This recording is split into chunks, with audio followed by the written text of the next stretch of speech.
Tonu kua whakamānawatia a Merepeka Raukawa Tate o Ngāti Rangitihi, te arawa no hoki, hei mā ngai hou ki runga i te kaunihera ārohe o te Watakiwā. Hei tāna, he maha ngā mahi kei mua i te aroaro e tatari mai ana, no reira karawhiua kia oti.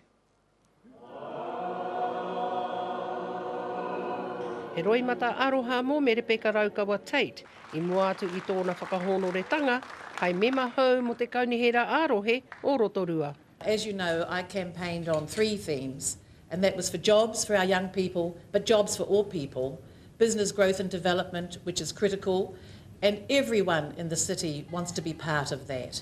Ka nui te whakamihi ki te iwi nā rātou ai i tautoko. Ke uru mai ki te kaunihera. What I want to do is I want to ensure that we are, Rotorua and district is a strong, vibrant, well-connected community. I think that's absolutely important. She'll bring a good diversity to the council and won't be afraid to raise the topics that maybe other people don't want to talk about or elaborate on. He kore tēnei wahine e noho noai ho i roto o tana mahi.